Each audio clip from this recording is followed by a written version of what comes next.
Kama unaandika, andika adui wa njiani. Nataka tuanzie mbali kidogo, kuanzia kwenye kitabu cha Waefeso sura ya 6. Waefeso sura ya 6. Jana tulikuwepo hapa, tulijifunza jambo zuri sana. Kwa hiyo kama jana ulipata kunielewa, leo haitakusumbua. Naomba fungua pamoja na mimi kwenye kitabu cha Waefeso sura ya 6. Tuanzie hapo mstari, naomba nianze mstari wa 10. Biblia takatifu inasema, hatimaye mzidi kuwa hodari katika Bwana na katika uweza wa nguvu zake. Biblia inasema, vaeni silaha zote za Mungu mpate kuweza kuzipinga hila za shetani. Mstari wa 12 inasema, kwa maana kushindana kwetu sisi si juu ya damu na nyama. Kushindana kwetu sisi si juu ya damu na nyama, bali ni juu ya falme, mamlaka, juu ya wakuu wa giza hili, juu ya majeshi ya pepo wabaya katika ulimwengu wa roho. Kwa sababu hiyo sasa, kwa sababu gani? Sababu ya kwamba tunashindana. Anasema kwa sababu hiyo, twaeni silaha zote za Mungu mpate kuweza kushinda siku ya uovu. Mkiisha kuyatimiza hayo yote, kusimama. Basi simameni, hali mmejifunga kweli viunoni, na kuvaa dirii ya haki kifuani mwenu, na kufungiwa miguu ya utayari tupatao injili ya amani. Bwana Yesu asifiwe. Majeshi. Huyu ni mtu wa Mungu, Mtume Paulo. Anaongea kitu kwanza, jambo la kwanza, kitu cha muhimu sana. Anazungumza, anasema hatimaye wana wa Mungu au hatimaye mtu wa Mungu uzidi kuwa hodari. Lakini licha ya kuwa uzidi kuwa hodari, anasema katika uweza wa nguvu zake. Nguvu za nani? Nguvu za Bwana. Alafu anasema vaeni silaha zote za Mungu. Yaani usivae silaha moja moja. Kuna baadhi ya vita za kiroho unahitaji utumie silaha zote. Amen. Kuna baadhi ya vita vya kiroho unabidi utumie silaha zote. Na ndio maana hapa anasema ingawa tunaenenda katika mwili, lakini tunaenenda katika mwili, hatufanyi vita vyetu kwa jinsi ya mwili. Licha ya kutokufanya vita vyetu jinsi ya mwili, anasema kule rohoni vaeni silaha zote za Mungu. Alafu anakuja kusema maana kushindana kwetu sisi si juu ya damu na nyama, yani hatupigani kimwili. Jambo lingine anakuja anasema sisi tunashindana na ufalme. Alafu anasema mamlaka. Alafu anasema juu ya wakuu wa giza. Anasema juu ya majeshi ya pepo wabaya katika ulimwengu wa roho. Kuna vitu vitatu vya msingi hapa amevisema. Jambo la kwanza amesema serikali yote ya shetani. Anaposema neno ufalme, na ndio maana zamani ulikuwa ukisikia mtu anaitwa mfalme, ni mtawala wa kila kitu. Hebu sema amen. Ni mtawala wa kila kitu. Anapokuwa mfalme, ina maana ana uwezo wa kumiliki kitu. Ni mfalme pekee ambaye anaweza kuja kwenye eneo la kiwanja chako na akakuhamisha na ukawa huna mahali pa kumpeleka. Hebu sema amen. Huwezi kumshtaki. Sasa huyu mfalme anazungumza, anasema juu ya ufalme, ina maana serikali yote ya shetani. Alafu akimaliza hapo anakuja anasema juu ya anasema shetani, alafu anakuja anasema na mamlaka yake. Alafu anakuja anasema na juu ya wakuu wa giza. Wakuu wa giza ni hawa ambao wamewekwa mahali fulani. Mtu fulani anasimamia eneo fulani. Mtu fulani anasimamia labda Kasheshe, mtu fulani labda anasimamia Dar es Salaam, mtu fulani labda anasimamia Kigoma, mtu fulani labda anasimamia Dodoma, mtu fulani labda anasimamia Igwahona, mwingine labda anasimamia sehemu fulani. Anasema juu ya wakuu wale wa giza ambao wamewekwa na mamlaka ya nani jamani? Ya shetani. Anasema tumepewa mamlaka. Alafu anasema juu ya majeshi ya pepo wabaya. Ina maana anaposema, anasema tukitoka kwenye wakuu tunakuja mpaka chini, tuna majeshi ya pepo wabaya. Yaani shetani ni empire moja kubwa sana ambayo imejipanga kiasi kwamba mpaka ina majeshi. Ukisikia jeshi usiwaze kwamba jeshi ni mtu ambaye labda anatumia mgambo. Ukisikia jeshi unajua ana tekniki. Ukisikia jeshi unajua ana utaalamu wa kutembea juu ya maji. Ukisikia jeshi ina maana ana utaalamu wa kuingia ndani ya nyumba bila wewe mwenye kujua. Ina maana ni watu waliokula mafunzo.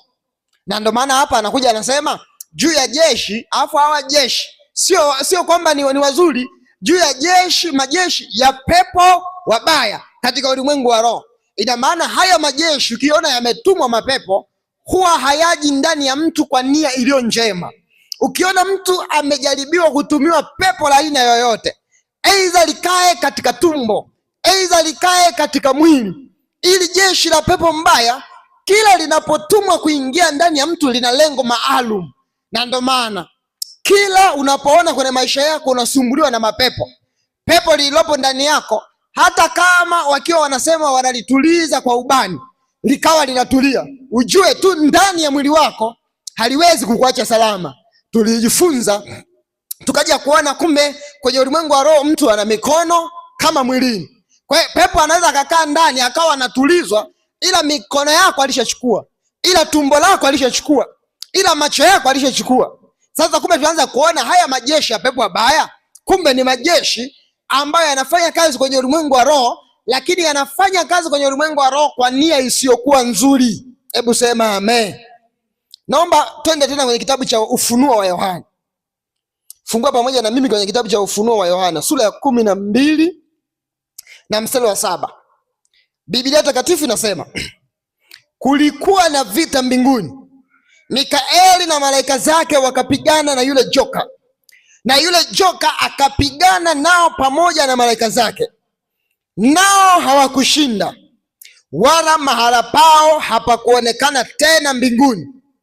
Yule joka akatupwa, yule mkubwa joka la zamani aitwaye Ibilisi na Shetani, audanganyaye ulimwengu wote, akatupwa hata nchi, na malaika zake wakatupwa pamoja naye. Nikasikia sauti kuu mbinguni ikisema, baada ya Shetani kupigwa, inasema nikasikia sauti kuu mbinguni, mstari wa 10, kwamba kumekuwa na wokovu na nguvu na ufalme wa Mungu wetu na mamlaka yake Kristo, kwa maana ametupwa chini mshtaki wa ndugu zetu, yeye awashtakie mbele za Mungu wetu mchana na usiku. Mstari wa 11 anasema nao wakamshinda. Hebu sema nao wakamshinda. Umeanza kuona Shetani akatupwa. Alipotupwa mbingu ikashangilia, ikasema Bwana tunashukuru kwa sababu juu mbinguni huku sasa hivi kutakuwa kuna wokovu na furaha. Na lakini huyu Shetani akatupwa, ndo huyo ambaye kwenye kitabu cha Waefeso tunapewa namna ya kushindana naye. Anasema ingawa tuenendi katika mwili, mnafanya vita kwa namna hii. Sababu ya kufanya vita kumbe ni hapa. Shetani alipopigwa akatengeneza chini mawakala wake wengi. Shetani alipopigwa, nia yake kila anapomwona mtu anatabasamu ambalo halijatokana na yeye, anatamani lile tabasamu liondoke. Na ndio maana utashangaa mtu anatumikia mizimu au mtu anatumikia mapepo, maisha yake anaweza akawa ana hela leo, ila ana kidonda kisichopona. Ina maana Shetani hawezi akakupa kitu kwa namna iliyo njema. Lazima akiona mahali pana amani ana kawaida ya kuvuruga. Na ndio maana anaweza akachungulia ndoa ikawa ina amani. Baada ya kuwa ndoa anaona ina amani, anaamua aiingilie, aivamie, na akivamia anaivuruga. Sasa tunaposema Shetani tuna maana gani? Ukisikia mtu anasema Shetani, je, huyu Shetani anatakiwa afatwe wapi? Kwa sababu kuna mwingine anawaza tumfate sasa huyu Shetani ili tushughulike naye, ili tumalize moja kwa moja. Ukimwona mtu yoyote amejawa na wivu, ndio Shetani mwenyewe. Hebu sema amen. Na wivu mara nyingi sana huwa unazaa uasi ndani yako, au unazaa uchawi. Ukiona mtu anaumia kwa kile unachokipata, na ndio maana nikupe hii kitu. Ukiona kuna kitu unakipata, Mungu amekubariki kwa fedha, Mungu amekubariki kwa mtoto, Mungu amekubariki kwa ndoa, Mungu amekubariki kwa afya. Ukiona kuna mtu moyo wake haufurahii wewe kile kukipata, usiwe una haja hata ya kwanza kujiongeza. Usije ukaanza kuwaza labda hajapendelea tu hiki tu. Ukiona mtu ana wivu uliopitiliza juu yako wewe, ni dalili mojawapo zinaonesha sio mtu mwema. Hebu sema amen. Sio mtu mwema. Unamwona mtu unachumbiwa, lakini kuna namna hajapendezwa na wewe, hajapendezwa na hiyo ndoa. Unalima unapata, hapendezwi na mashamba yako, hapendezwi na jinsi unavyonawili, hapendezwi na jinsi unavyostawi. Ndo uchawi wenyewe, na uchawi ndo unaanza hivyo. Na ndo maana kwenye nyumba ya Mungu ukitaka ukae kwa muda mrefu, ondoa kitu kinachoitwa wivu. Hebu sema amen. Hebu sema Bwana Yesu, iponye roho yangu mimi hapa, nijifunze kila inapoitwa leo. Hebu sema nijifunze kila inapoitwa leo kwa damu ya Yesu. Kwa sababu kwenye nyumba ya Mungu kuna mambo ya ajabu kweli. Kuna binti mmoja alikujaga, kama mnakumbuka, alikujaga hapa. Alikuwa anaishi kwa kina Discipline kule Polini, sijui kunaitwaje. Alikuja hapa akatuma tu picha, akasema jamani, mimi nina shida, nimeolewa muda mrefu, nahitaji nipate mtoto, ila mnisamehe siwezi kufika, naomba nitume picha, kwa sababu anakaa kijiji cha mbali. Akatuma picha, mwaka ule ule akapata. Hebu sema amen. Mwingine akaja dakika 2 amepata. Mwingine ndio maana kuna wengine hapa unashangaa, mbona mimi miguu inauma? Kuna mwingine anakuja siku moja tu miguu imepona pale. Mpaka mnabaki mnashangaa watu wote. Imekuwaje? Mbona huyu anafunguliwa alafu huyu mwingine mimi mbona nimeganda pale? Ukitaka ukae kwa Mungu kwa muda mrefu, ondoa kitu kinachoitwa wivu. Hebu sema amen. Ukimwona mwenzio anachumbiwa, cheza kama hutacheza tena. Luka kama hautaluka tena. Kwa sababu ndo kanuni. Wewe waza, mtu anayekuloga chanzo chake kikubwa wivu. Ni wivu. Kiona mtu anakuloga wivu. Hakuna mtu anayekuloga eti kwa sababu amependa kukuloga. Ni wivu. Anaona mnakoelekea mtafika pakubwa, anaamua kufanya nini? Kuloga. Anaona mnapojaribu pale mtapita, nifanye nini? Niloge.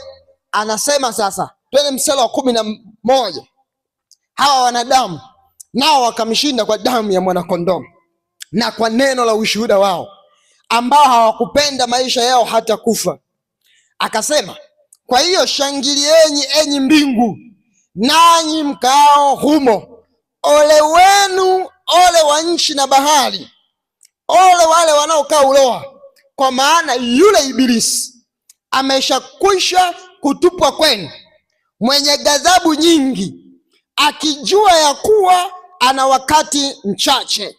Yani Biblia inatoa ole, inasema yule ambaye mmeambiwa mamlaka, wakuu wa giza, majeshi ya pepo wabaya, yupo tayari kwenye ulimwengu huu.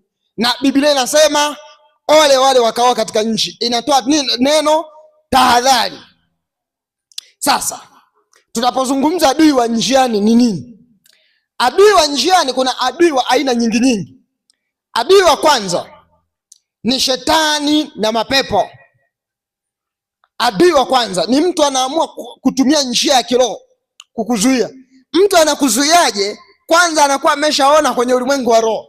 Sawasawa na kwenye kitabu kile cha Mathayo sura ya 2, ambapo watu waliiona nyota ya Yesu kabla Yesu mwenyewe hajazaliwa. Wakaona atakuja kuwa mfalme, wakaona atakuja kuwa mtu mkubwa, wakaamua kupiga darubini kwenye ulimwengu wa roho, wakaona huyu Yesu anakuja kuishiaje. Kwa hiyo tunaposema shetani na mapepo, pepo anaona utakakoishia. Pepo anajua watoto utakaowazaa watakuwa hivi, anajua biashara utakayoipata itakuwa hivi, anajua ndoa utakayoipata itakuwa hivi. Kwa hiyo kazi yake yeye anakuzuia kwa namna ambayo hata wewe unaweza usiione. Mfano, unaweza kama umekaa kwenye nyumba yako, umejenga nyumba yako mpya, ukashangaa upepo unakuja ukavuruga nyumba mpaka ukanyanyua nyumba ukaenda kutupa paa mbali. Paka uko unajiuliza, hivi hili paa limenyanyuliwa? Ukimuuliza mtaalamu anaweza akakwambia, bwana, hii ni kwa sababu ya hali ya hewa. Hii kwa sababu ya hali ya hewa ilivyo, haiwezekani. Kwa hiyo lazima hii ni ajali hizo zinatokea kawaida. Wewe unaweza kuona ni ajali ya kawaida, ila kwenye ulimwengu wa roho kuna vitu vinafanyika rohoni, unaonekana kuwa kama ni upepo, ila ni nguvu ya giza iliyotumwa kulitimiza jambo fulani kwenye maisha ya mtu ili aharibikiwe. Hebu sema amen. Unakuta inaonekana kuwa ni kama jambo la kawaida. Kwa hiyo shetani na mapepo hawa ndo njia ya kwanza, na ni aina ya adui ambao wanatumika sana kuzuia watu kwenye ulimwengu wa roho. Jambo lingine, vita vya mawazo. Adui anaweza akakuingilia katika mawazo na Biblia inasema roho yake ikisitasita, mimi sina furaha naye. Mungu mwenyewe afurahishwi na mtu mwenye roho inayositasita, anayewaza leo niolewe, amna niache, nimtumikie Mungu, amna niache. Mungu anasema akikutana na mtu wa hivi, hata kama anampenda Mungu, Biblia inasema, Mungu anasema, yeye anasema roho yake ikisitasita, mimi sina furaha naye. Mtu wa Mungu, ukidhamiria jambo lazima uhakikishe mpaka linatimia kwa jina la Yesu, na Mungu akupe hiyo neema kwa damu ya Yesu. Hebu sema amen. Hakikisha kwamba kila unalojaribu kulianza lisiishie njiani. Kila unapojaribu kufika mahali pasiishie njiani. Tujifunze hata kwa Kristo. Nilikutolea mfano jana. Hebu waza, hivi asingekuwa Mungu, sasa hivi wewe ungekuwa wapi? Ungekuwa pabaya kweli. Si kwa hamu ya adui wanavyokutamani. Adui anaweza katamani ufe hata leo. Kuna mwingine hapa unakuta hata mtu anayetamani hafe, unaweza kukuta hata tu ni mama mzazi, hata tu anaweza akawa ni mjomba, hata tu anaweza akawa ni mtu. Siku moja mtu fulani akaniambia, hebu angalia dunia ilivyo mbaya. Sijui ilitokeaje, mama mmoja alikuwaga na kijana wake wa kiume, mtu mzima. Eti kijana wake sijui imetokeaje, mama yake anaumwa, afu huyo kijana anamuingilia mama yake mpaka akamuua. Mwisho kuwaza kuna ubinadamu hapo. Hebu waza mtu mama hivi, na hilo tunaposema sio mama wa kambo, ni mama yake mzazi, mpaka yani mama yake anaumwa, amezidiwa ndani, kabla watu wanajua anamuuguza, kumbe ndo anammalizia mama yake. Hebu waza mtu wa hivyo akienda kwenye kienge aambiwe hivi, usiende kumuua kwa panga ile mama, kuna sindano hapa ya kuchoma kwenye chungu ili afe, anashindwa? Anachoma. Hebu waza, kuna watu hapa mnatamaniwa na adui, haijawahi kutokea. Sio wewe tu, mpaka hata mimi.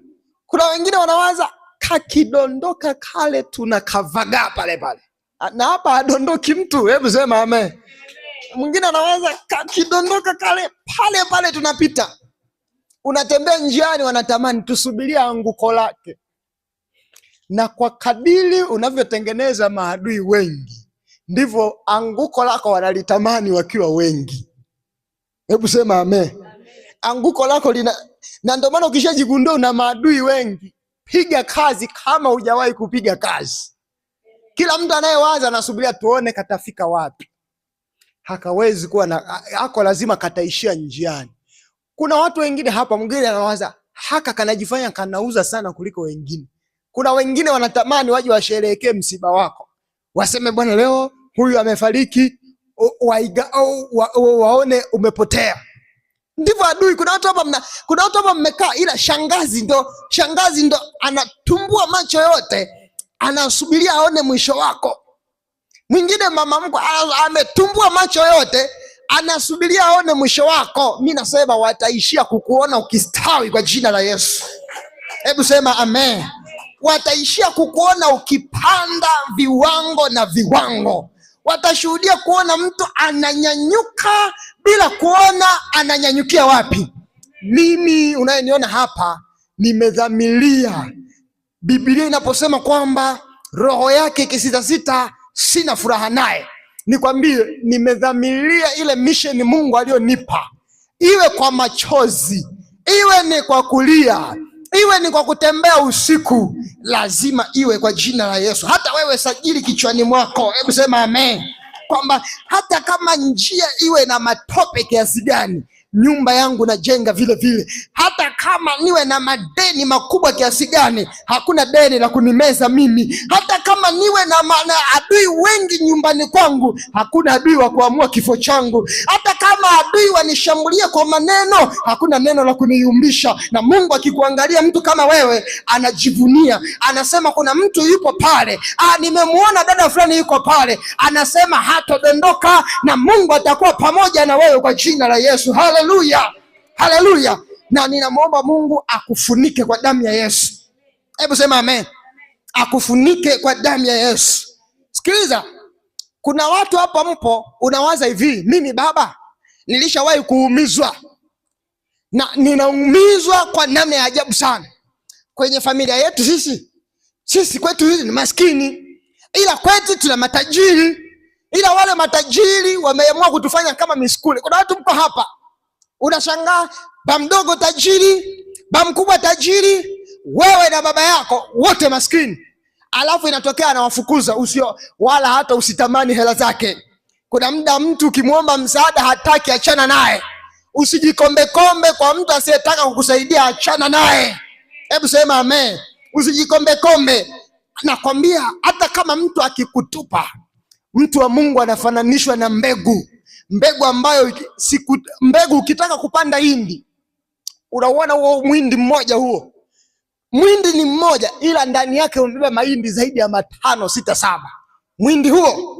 Ila mwindi ili kwanza uusage, ili uupande, inabidi kwanza uupukuchue. Unaupukucha, ukiupukucha unauweka kwenye jua. Kwenye jua unakaushwa kabisa, hauna majani, hauna chochote, unakaushwa kabisa. Na kwa kule kuna baadhi ya makabila mengine, akichukua mwindi anauweka jikoni juu, unakuwa unapuliziwa na moshi.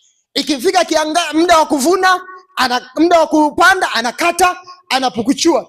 Ni mwindi uliokuwa unaonekana umekauka, ila ukiuchukua unaenda unautumbukiza shambani, na ukiuweka shambani unauacha, unarudi nyumbani. Hauanzi kukaa kwa ajili ya kufanya nini? Kuuangalia. Utaenda nyumbani siku 3, 4, 5, 6, 7, ukija kuangalia ule mwindi utaukuta na wenyewe umeuacha ndani ya ardhi.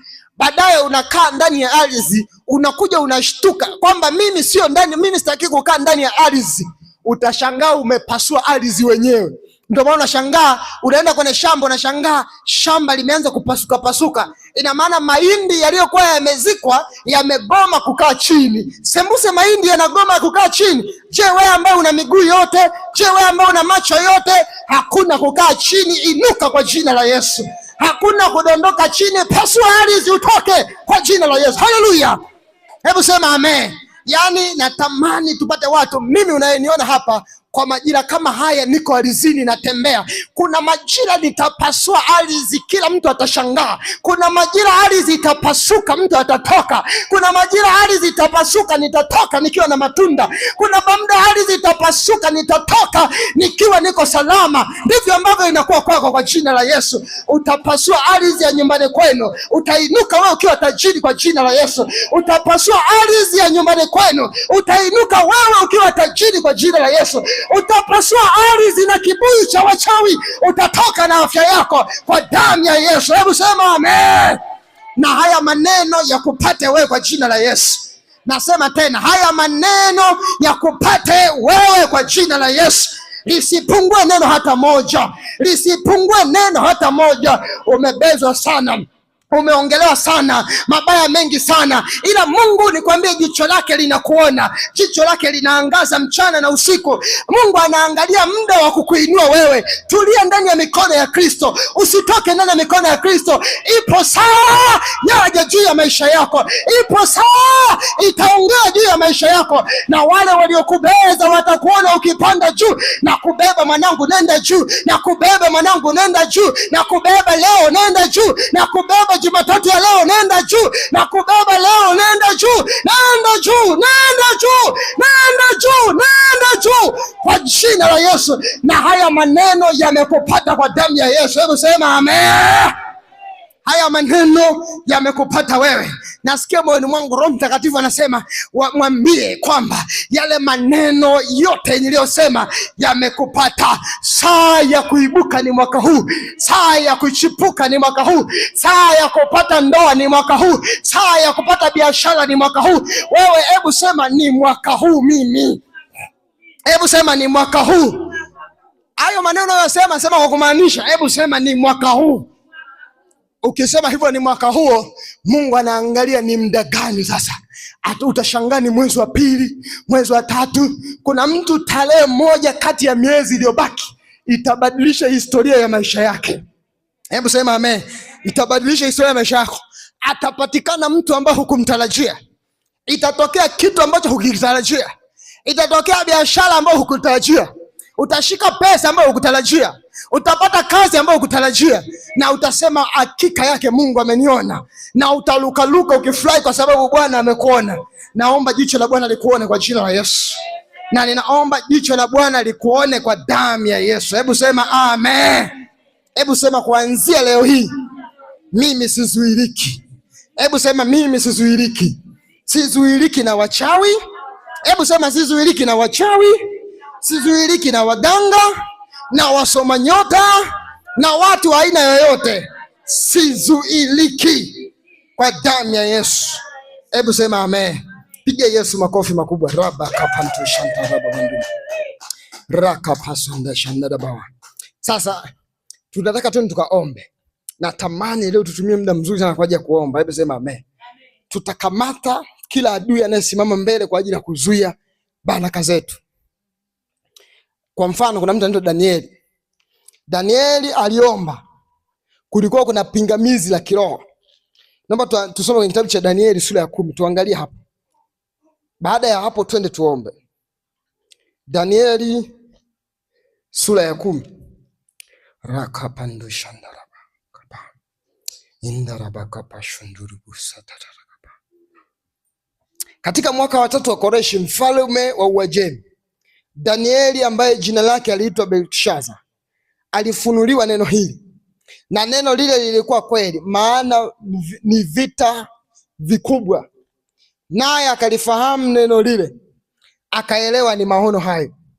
Katika siku zile mimi Danieli nikiomboleza kwa muda wa majuma 3 kamili, sikula chakula timamu, wala nyama, wala divai hakuingia kinywani mwangu, wala sikujipaka mafuta kabisa.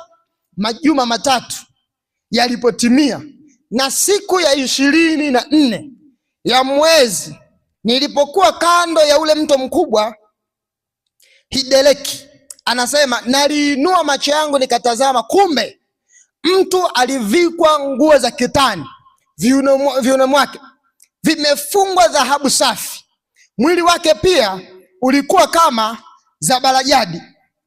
zabarajadi safi, na uso wake mfano wa umeme, na macho kama taa za moto, na mikono yake rangi yake kama shaba iliyosuguliwa sana. Na sauti ya maneno yake, sauti ya umati wa watu ikasema, naam Danieli, nikaona haya yote peke yangu, maana watu wote walikuwa pamoja nami hawakuyaona haya maono. Lakini tetemeko kuu liliwashika hata wakakimbia ili kujificha. Basi nikaachwa peke yangu, nikawa na maono haya makubwa, hata hazikubaki nguvu ndani yangu, maana uzuri wangu uligeuzwa ndani yangu kuwa uharibifu, wala sikusaziwa nguvu. Walakini nilisikia sauti na maneno. Niliposikia sauti na maneno yake, ndipo nikashikwa na usingizi mzito, na uso wangu umeielekea nchi. Na tazama, mkono ukanigusa, ukaniweka juu ya magoti yangu na vitanda vya mikono yangu, akaniambia, Danieli, mtu upendwaye sana, yafahamu maneno nikuambiaye. Hebu sema amen. Danieli alikuwa ni mtu wa Mungu. mtu wa Mungu kama wewe. Amen. Anasema alikuwa amefunga katika majuma mangapi jamani? 3. Danieli ni mtu wa ajabu. Angalia alichokuwa amefungia. Jambo la kwanza alisema chakula kitamu hata kula. Chakula kitamu ni nini? Chips, nyama, sausage. Hebu sema amen. Kingine nini? Samaki, kitimoto. Hali, anasema vyakula vyote hali. Alafu akasema wala nyama. Wala nyama hafanyi nini? Huo mfungo Mama Yohana anaweza kuufunga. Kufunga tu kwamba sili nyama peke yake, vingine nakula. Akasema wala divai haikuingia. Yani kinywaji chochote hakufanya nini? Hakikuingia. Anasema na akafunga kujipaka na mafuta. Yani akawa akinawa hapaki nini? Mafuta. Alafu anasema akaona maono. Wenzake waliokuwa naye wote walifanya nini? Wakakimbia, wakaona huu ni mzigo mwingine. Hii kupe picha. Wanadamu huwa wana kaida ya kukimbia mzigo wako ukiwa mkubwa. Hakuna jambo gumu kama ukiwa tajiri kumpata rafiki wa kweli. Amen. Kwa sababu kila anayekuja anafuata hela. Na bahati mbaya hata mke naye anakuja, unakuta si mke ila anafuata nini? Hela. Na ndio maana mtu anawaza nitatafuta marafiki nikiwa na hela. Rafiki mzuri anaonekana kipindi ambacho hauna kitu chochote. Kipindi kile unabata. Kila mtu hapa ana saa yake ya kupata. Kuna kile kipindi Mungu amekubariki, kipindi umevuna pale. Marafiki wanajaa nyumbani wa kutosha. Kipindi umepata kazi na kamshahara. Mimi mwenyewe nikirudi nyumbani, kuna watu wakisikia tu mchungaji amerudi, asubuhi tu wanakuja. Unajiuliza hivi kwa nini hawaendi kazini? Wanawaza wataokota chochote kitu. Hebu sema amen. Kujua ni ngumu. Ukiwa na hela, kujua mtu wa kweli ni ngumu. Huyu tu amepata maono, wakakimbia wote. Alafu baadaye eti amezimia, malaika anaenda anamgusa, anamwambia Danieli. Alafu anamwambia maneno mazuri sana. Anamwambia Danieli. Akanambia Danieli, mtu upendwaye sana. Unapendwa na anapendwa na Mungu. Akasema yafahamu maneno haya nikwambiayo. Ukisimama kiwima wima. Anasema maana kwako nimetumwa sasa. Akaniambia neno hili na lisimama nikatetemeka. Aliposimama akatetemeka. Ndipo akaniambia usiogope Danieli. Akaanza kumuelezea. Bwana Danieli, tangu ulipotia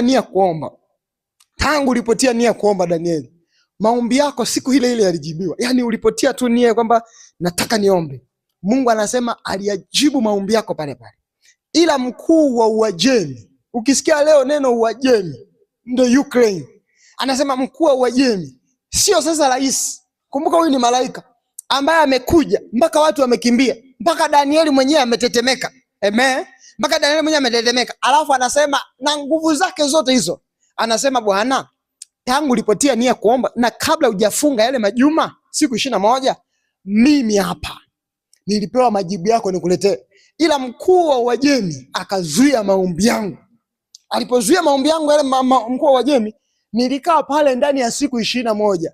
Kwa hiyo ina maana amefunga hali, amefungwa hapaki mafuta, amefunga hatumii nyama, hatumii vyakula vitamu, amefunga kwa namna ambayo ya ajabu huko akiomba. Kumbe maombi yake yameshajibiwa zamani. Mungu ameshamwambia anataka nini Danieli? Anataka nyumba, mpeni nyumba na akili ya biashara inakuja ili Mungu ambariki. Ila kumbe mkuu wa Uajemi wa kiroho, na ndio maana nasema Waefeso sura 6, ingawa tunaenda katika mwili, hatufanyi vita vyetu kwa jinsi ya mwili, bali vita vyetu sisi ni katika ulimwengu usioonekana, yaani ulimwengu wa roho. Na anakuja anasema hawa wakuu wa giza kumbe ndo wale ambao wanaangalia kwamba leo Monica ameomba nini mbele za Mungu.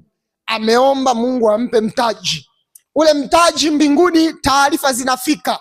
Zikifika, kuna watu wanatumwa wa giza kwa ajili ya kuzuia katika anga. Wanazuia maombi, yani wanazuia ile baraka ambayo umepanga kuipata kwa muda fulani. Na ndio maana hii tupe picha. Kumbe Mungu huwa hataki mtu aumie hata mmoja. Itupe picha kwamba Mungu moyo wake yeye hapendi kuona mtu mmoja akiteseka. Kazi ya shetani, anapokiona kitu kinakuja kwako chenye furaha au chenye matumaini, kazi yake yeye ni kuzuia ili kisikupate. Na ndio maana hapa Mungu alishakujibu. Kuna watu tuko hapa, ulishaomba Mungu akupe ndoa, ipo. Kuna watu hapa Mungu ulishamuomba akupe mtaji upo.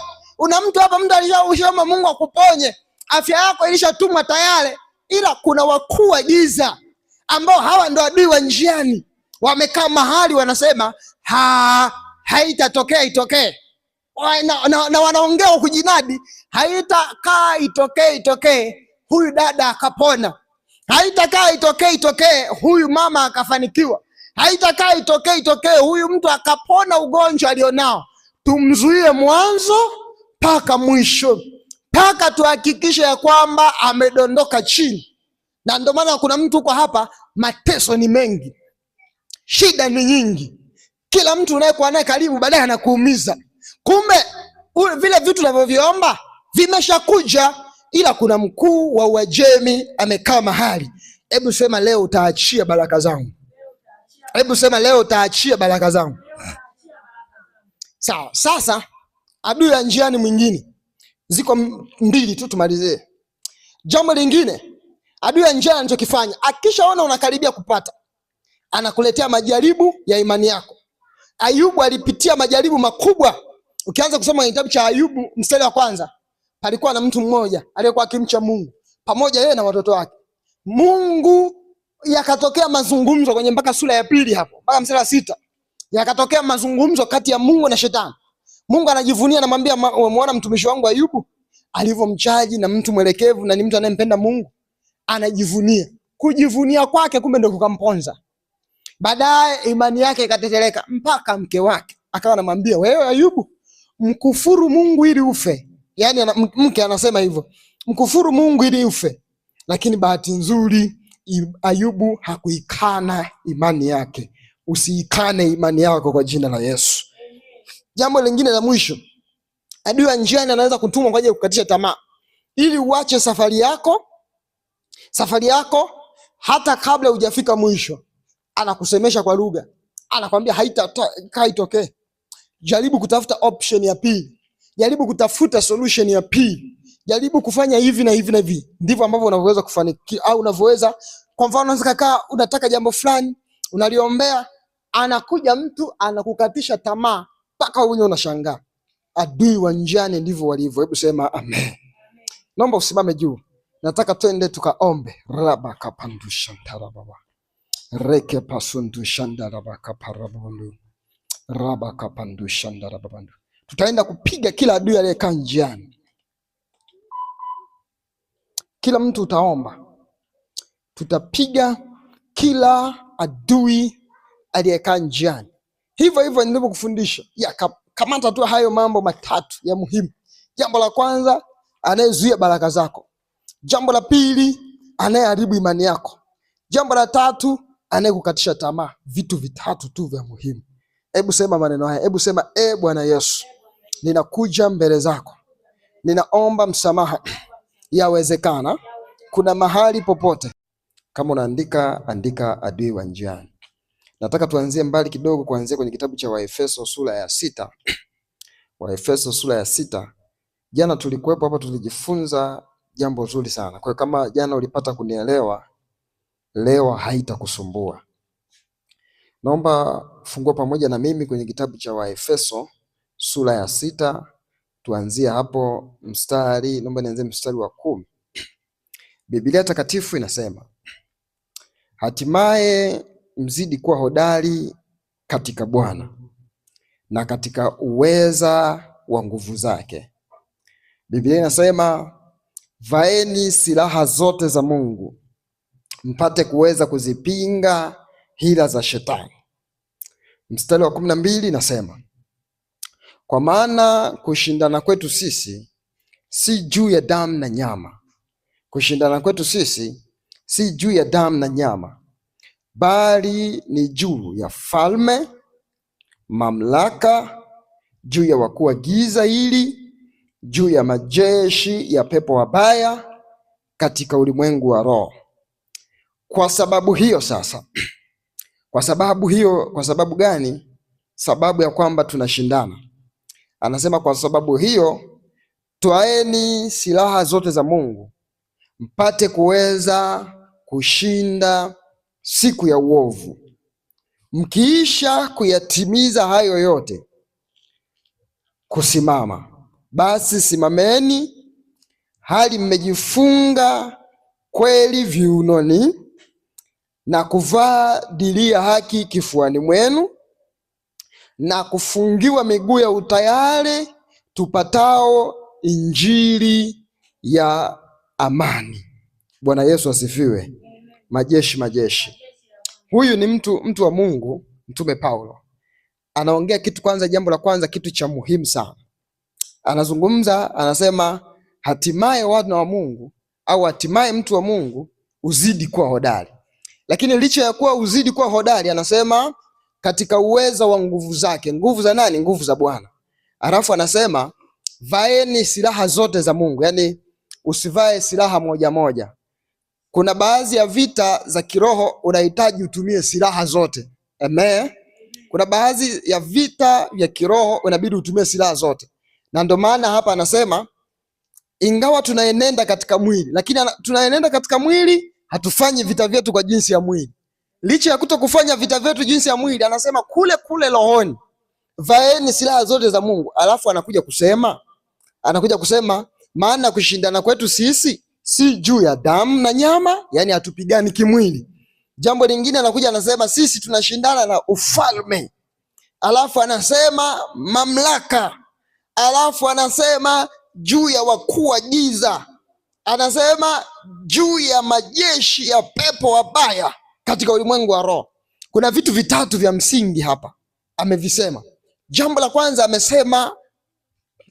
amesema serikali yote ya shetani. Anaposema neno ufalme, na ndio maana zamani ulikuwa ukisikia mtu anaitwa mfalme, ni mtawala wa kila kitu. Hebu sema amen. Ni mtawala wa kila kitu. Anapokuwa mfalme, ina maana ana uwezo wa kumiliki kitu. Ni mfalme pekee ambaye anaweza kuja kwenye eneo la kiwanja chako na akakuhamisha na ukawa huna mahali pa kumpeleka. Hebu sema amen. Huwezi kumshtaki. Sasa huyu mfalme anazungumza, anasema juu ya ufalme, ina maana serikali yote ya shetani. Alafu akimaliza hapo anakuja anasema juu ya anasema shetani, alafu anakuja anasema na mamlaka yake. Alafu anakuja anasema na juu ya wakuu wa giza. Wakuu wa giza ni hawa ambao wamewekwa mahali fulani. Mtu fulani anasimamia eneo fulani. Mtu fulani anasimamia labda Kasheshe, mtu fulani labda anasimamia Dar es Salaam, mtu fulani labda anasimamia Kigoma, mtu fulani labda anasimamia Dodoma, mtu fulani labda anasimamia Igwahona, mwingine labda anasimamia sehemu fulani. Anasema juu ya wakuu wale wa giza ambao wamewekwa na mamlaka ya nani jamani? Ya shetani.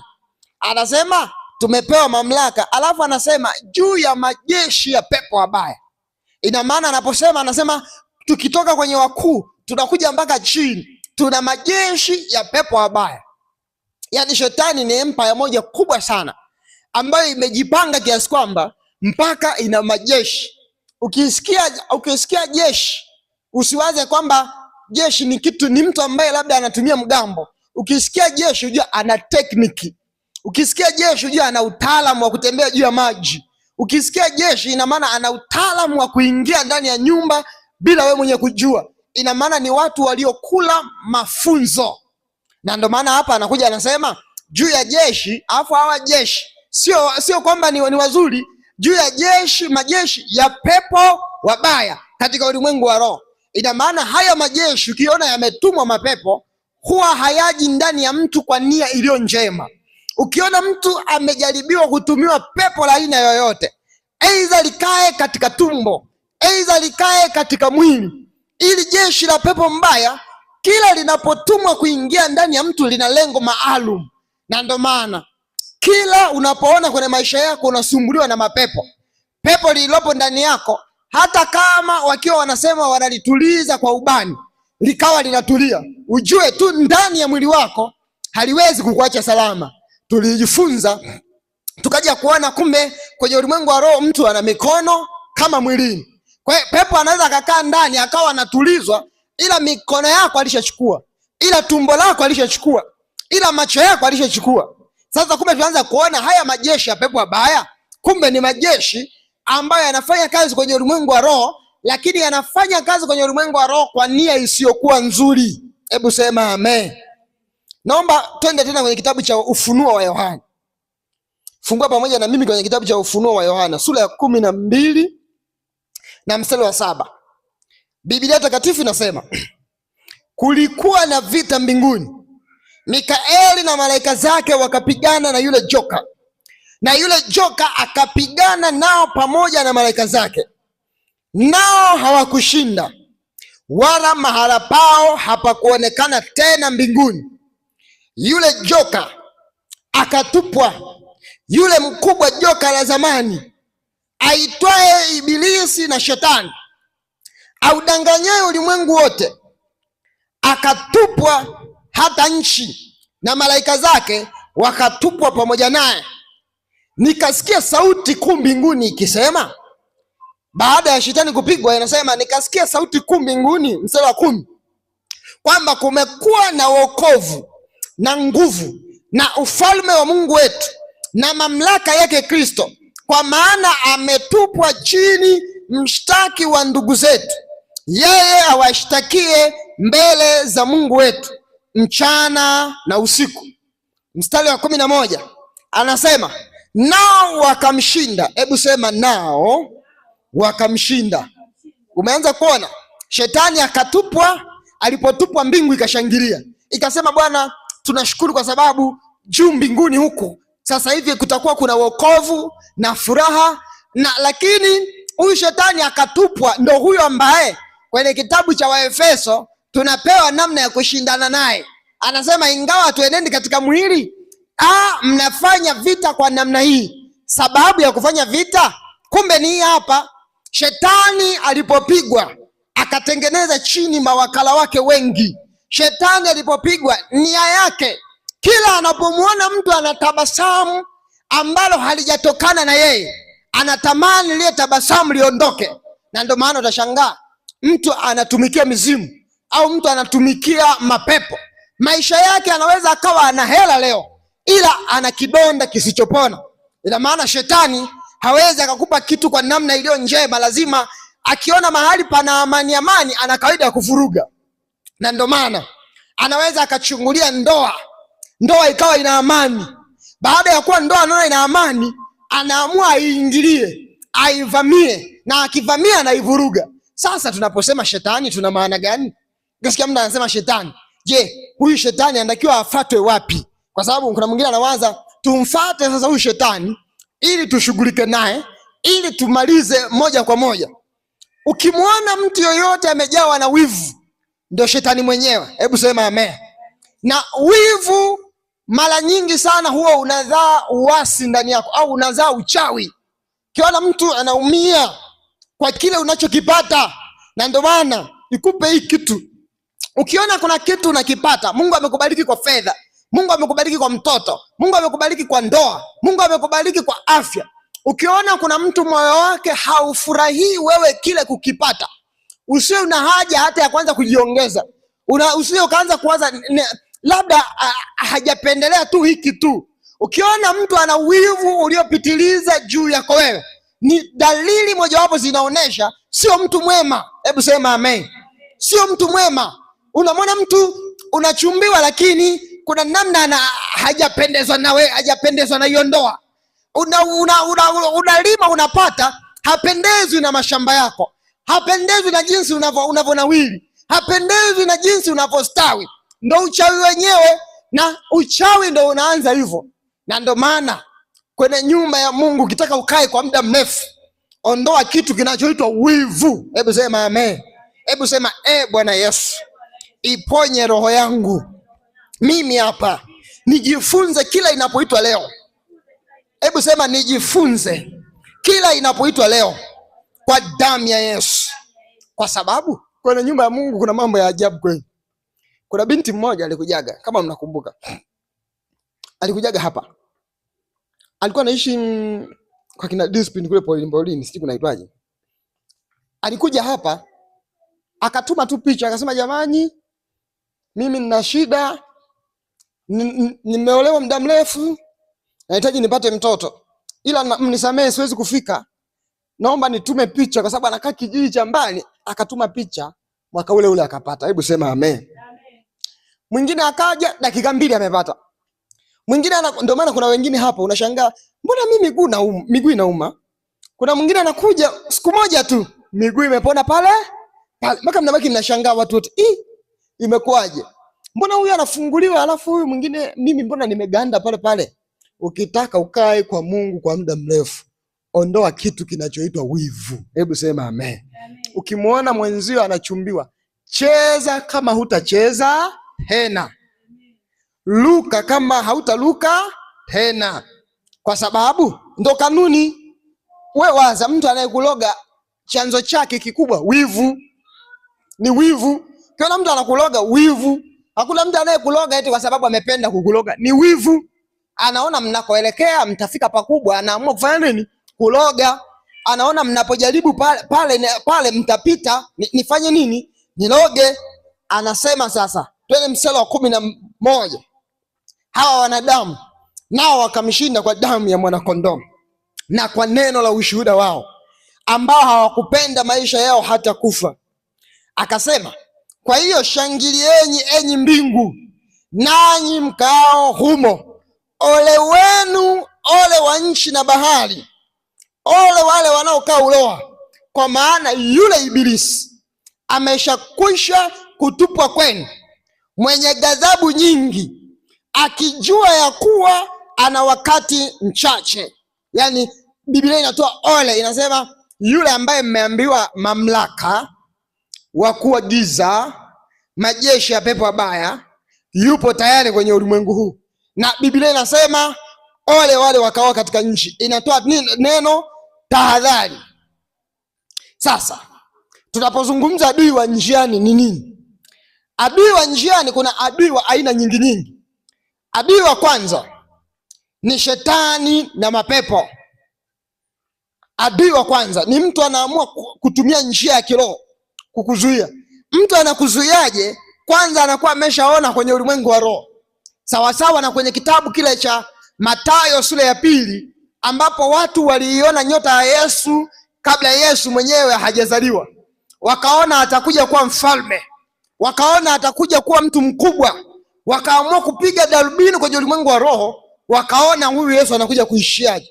Kwa hiyo tunaposema shetani na mapepo, pepo anaona utakakoishia. Pepo anajua watoto utakaowazaa watakuwa hivi, anajua biashara utakayoipata itakuwa hivi, anajua ndoa utakayoipata itakuwa hivi.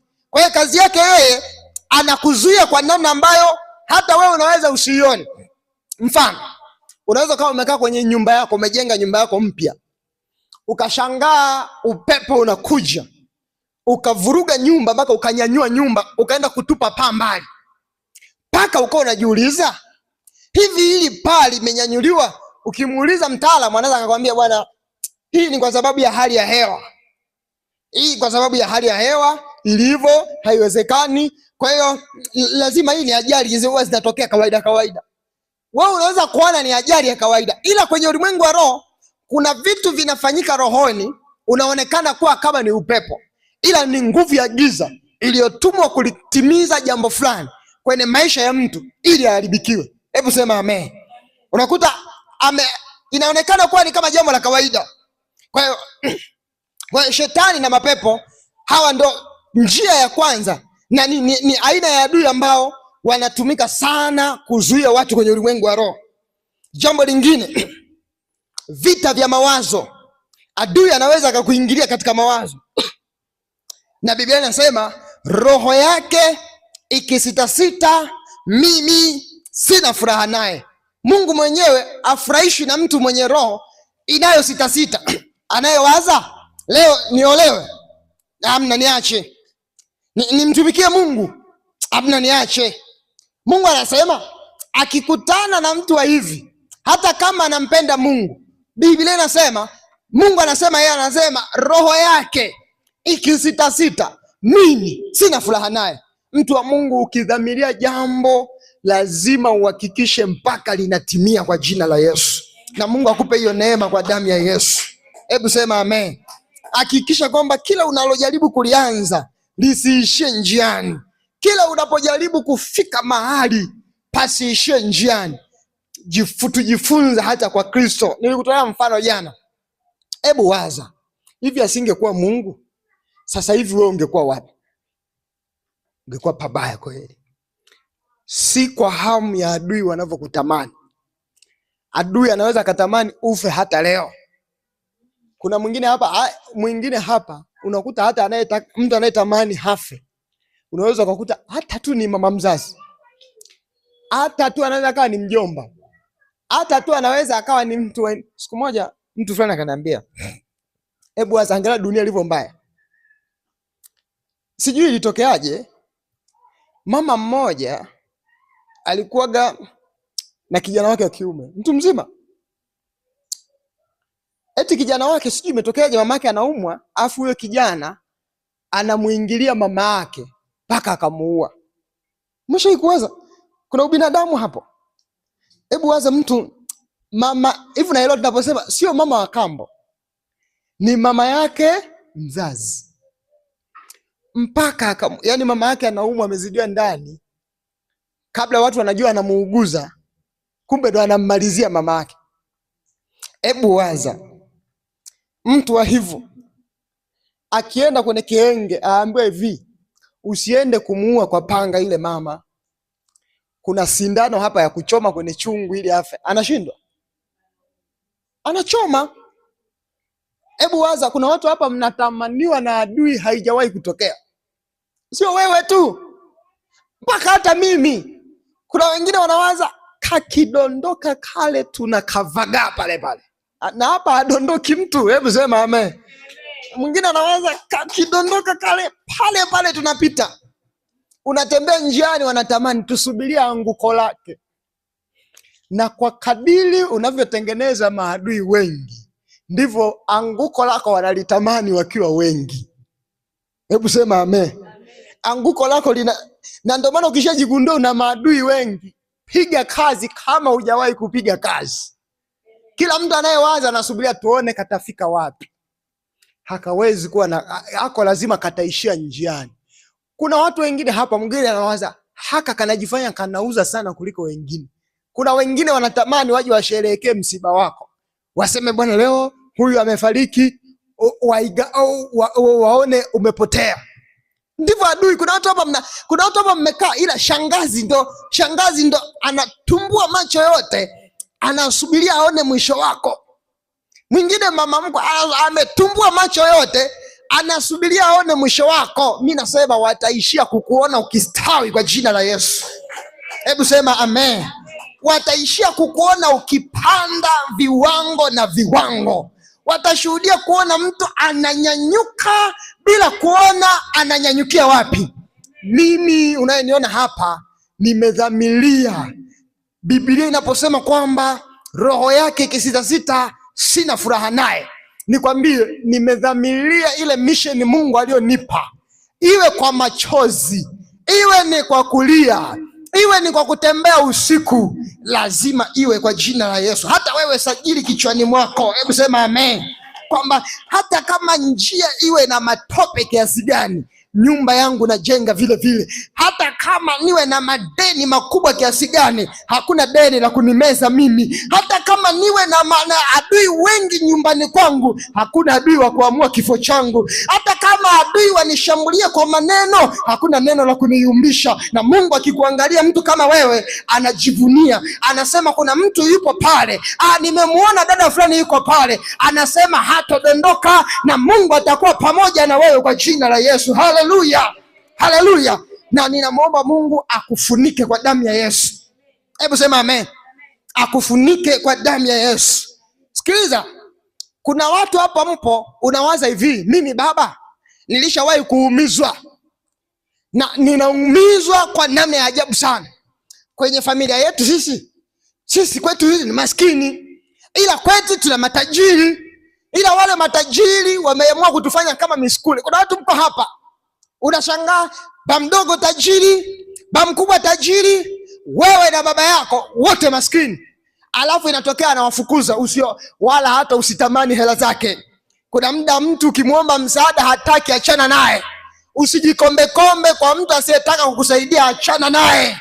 Hebu sema amen. Usijikombe kombe. Nakwambia hata kama mtu akikutupa, mtu wa Mungu anafananishwa na mbegu. Mbegu ambayo mbegu ukitaka kupanda hindi, unaona huo mwindi mmoja huo. Mwindi ni mmoja ila ndani yake umebeba mahindi zaidi ya 5, 6, 7. Mwindi huo. Ila mwindi ili kwanza uusage, ili uupande, inabidi kwanza uupukuchue. Unaupukucha. Ukiupukucha unauweka kwenye jua. Kwenye jua unakaushwa kabisa, hauna majani, hauna chochote, unakaushwa kabisa. Na kwa kule kuna baadhi ya makabila mengine, akichukua mwindi anauweka jikoni juu, unakuwa unapuliziwa na moshi. Ikifika muda wa kuvuna, muda wa kupanda, anakata, anapukuchua. Ni mwindi uliokuwa unaonekana umekauka. Ila ukiuchukua unaenda unautumbukiza shambani, na ukiuweka shambani unauacha, unarudi nyumbani. Hauanzi kukaa kwa ajili ya kufanya nini? Kuangalia. Utaenda nyumbani siku 3, 4, 5, 6, 7, ukija kuangalia ule mwindi utaukuta na wenyewe umeuacha ndani ya ardhi. Baadaye unakaa ndani ya ardhi, unakuja unashtuka kwamba mimi sio ndani, mimi sitaki kukaa ndani ya ardhi. Utashangaa umepasua ardhi wenyewe. Ndio maana unashangaa, unaenda kwenye shamba, unashangaa shamba limeanza kupasuka pasuka. Ina maana mahindi yaliyokuwa yamezikwa yamegoma kukaa chini. Sembuse mahindi yanagoma kukaa chini. Je, wewe ambaye una miguu yote, je, wewe ambaye una macho yote, hakuna kukaa chini. Inuka kwa jina la Yesu. Hakuna kudondoka chini, pasua ardhi utoke kwa jina la Yesu. Haleluya. Hebu sema amen.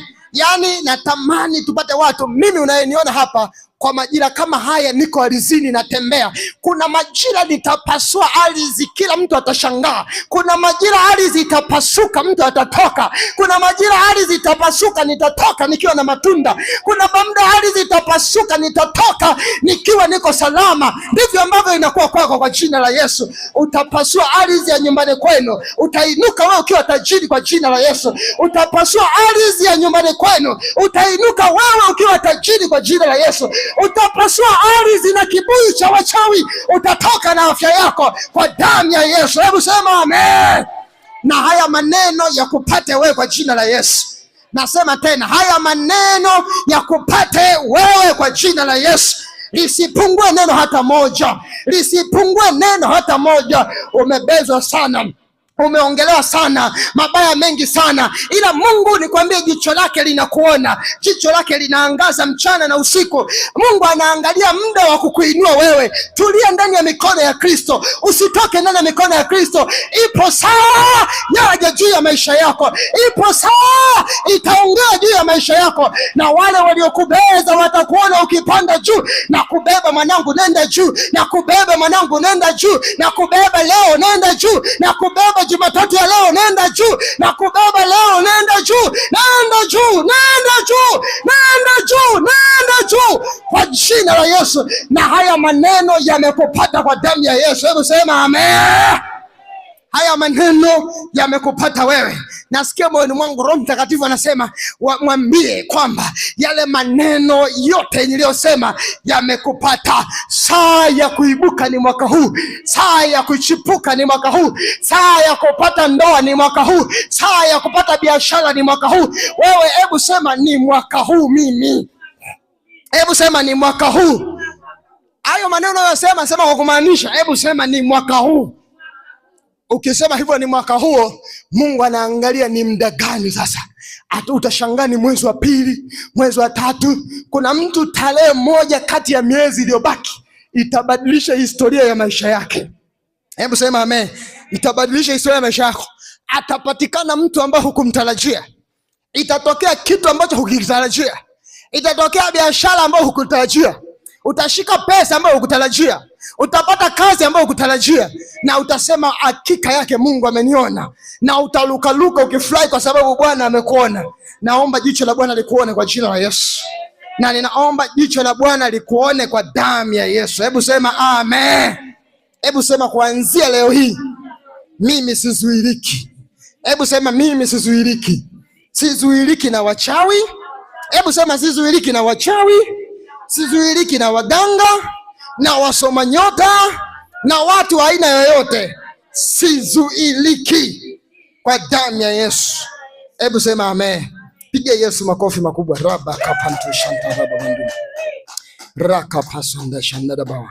Sasa tunataka twende tukaombe. Natamani leo tutumie muda mzuri sana kwa ajili ya kuomba. Hebu sema amen.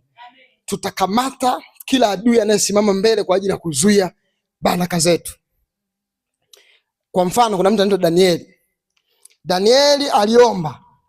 Kulikuwa kuna pingamizi la kiroho. Naomba tusome kwenye kitabu cha Danieli sura ya 10, tuangalie hapo. Baada ya hapo twende tuombe. Danieli sura ya 10. Rakapandu shandaraba kapa. Indaraba kapa shunduru busatara kapa.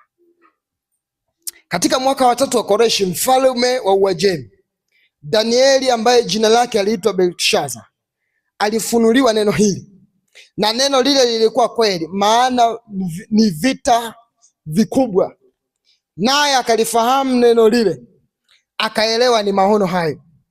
Katika siku zile mimi Danieli nikiomboleza kwa muda wa majuma 3 kamili, sikula chakula timamu wala nyama wala divai hakuingia kinywani mwangu, wala sikujipaka mafuta kabisa.